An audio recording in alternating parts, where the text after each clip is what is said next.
like any other industry, the pandemic, everybody, it affected the tourism industry, of course, the highest because of the restrictions of travel and the closing of the economy. But by and large, when the pandemic was eased, there are steps of revival that we can be able to see. But just to pick it from there, it is important to note that at the height of the pandemic in 2020, approximately 97% businesses were closed. And the job loss, as per the studies, the impacts we did, was about an average of about 74% job loss. As of today, we are happy to report that there are steps of recovery since the economy started. You can see when you move into the nearest hotels that are closer to you of activity. Hotels have actually brought back the employees. Some of them have gone back to full capacity. Others still at about 70% capacity. But on the average is that there are good signs that the industry is recovering. This is for tourism, June, July, August, and September, which we call the summer holidays, is a peak season for tourist arrivals, especially from the source markets, because they are in there. Most of them take their holiday. So when you travel to the, I would call them to the wildlife areas or to the critical attraction areas, you may find accommodation now. And even our colleagues in the Uganda Life Authority report that actually some of the most Gorilla permits for these months are sold out, which demonstrates there are very good signs that the industry is going to recover. There are very good signs that in the source markets, the clients that had intentions to travel to Uganda have actually done so, and they're here. But also, it's also important for people to note that most of our colleagues are going through this hardship because they are performing trips which had been postponed from the pandemic period. What does it mean? Is that it is incumbent upon you to perform now, which was paid for 1 year, 2 years ago, and right now you have a restricted resource or budget. But for us to be able to protect our destinations, our lodges have actually been able to honor their obligations to conduct these trips, because they have a very, very big implication on the destination image if they do not honor them. So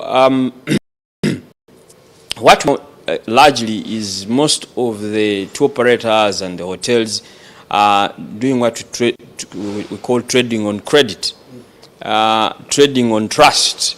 Yes, the money came in.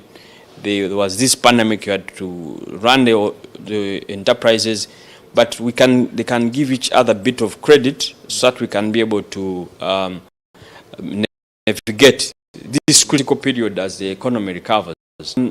So basically, but we also note that whereas this peak period, we are coming off a very tough pandemic, and then we have dived into the global crisis of prices skyrocketing, prices of fuel. For example, if you had costed a trip in 2019, 2020, and you had sold that trip and you had anticipated that the fuel costs will be maybe a maximum of 4,000, and now per liter you're paying 6,000 plus, meaning that even the little profit you will have made is being eaten away.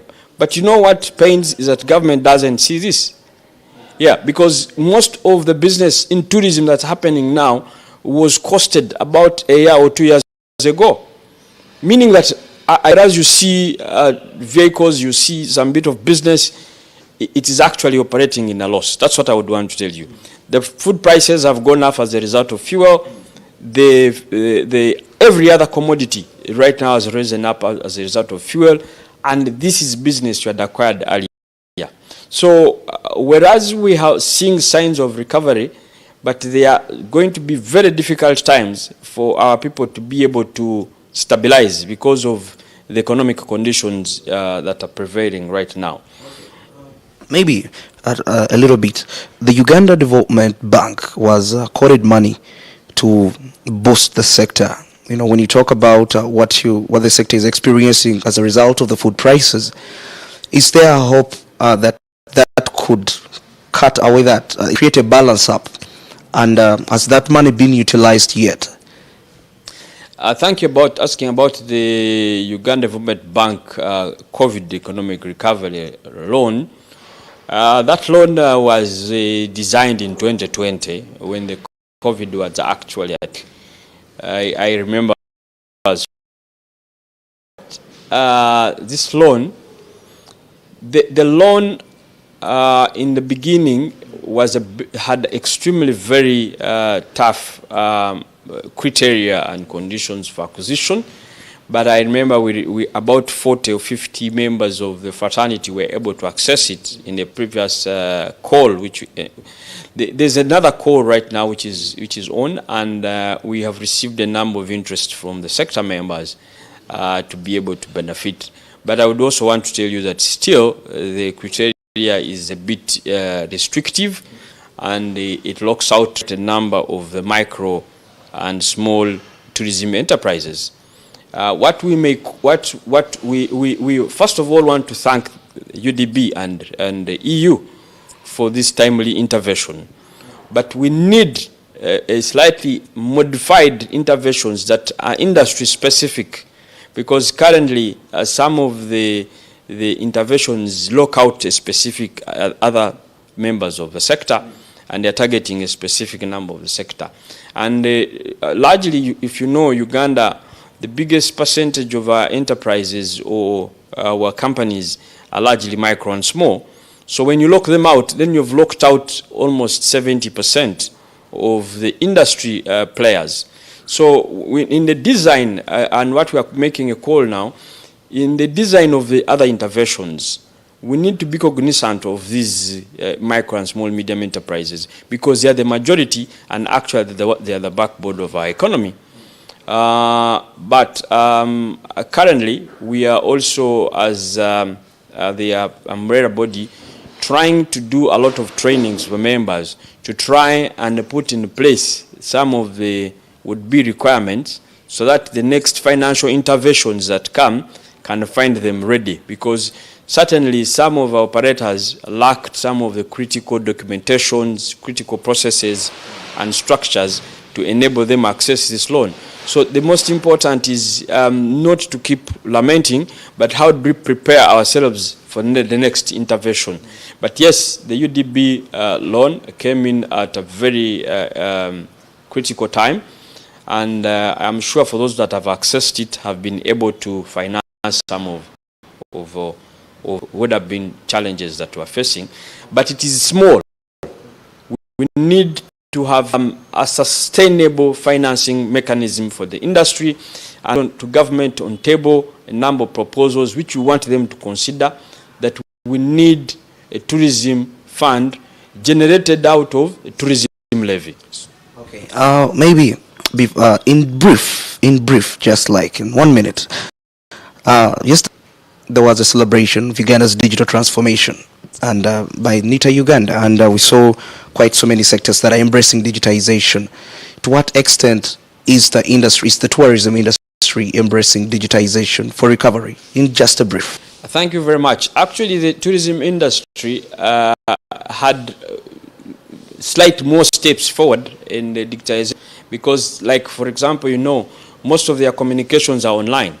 So right now, we have embarked on, most of the tourism enterprises have adopted digital marketing as one, first of all, to reduce their cost, but keep presence in the market. Now, in digital marketing, they are looking at the maximum use of of tools like social media, web marketing. Also, they are looking at what all other digital platforms could be able to provide. Even most of them now, in terms of digitization, the non-cash payments are very common in the tourism industry. It is also as a result of digitization. Most of they're able to trade, they're able to transact money, they're able to receive money. And this is all as a result of digitization. So innovation is critical. Being able to find that customer without really facing him. These are some of the critical things that that the industry has adopted, which have been brought on board as a result of the digitization in the economy. Well, any last remarks to the responsible stakeholders in the industry? Thank you very much. My comment will go to you, a Ugandan out there. We invite you to come and enjoy your country. Please participate. One of those that are promoting this. When you are able to move out, when you're able to spend that little money, it supports somebody. But the government out there is that we need to join our hands to increase presence in the source, to generate that critical additional tourists that will bring more income and more foreign exchange to our country. And we need to do this together with especially, I would call upon the senior citizens or the #1 citizen of this country to embrace marketing this destination as his priority. Thank you very much. The discussion has been of the tourism sector, which was one of the sectors that were largely affected. And also we know that it was one of the sectors that were the leading Uganda's forex earners. And right about now, let's get back to studio with Joram Paul Sonko. You're watching Smart Means Business.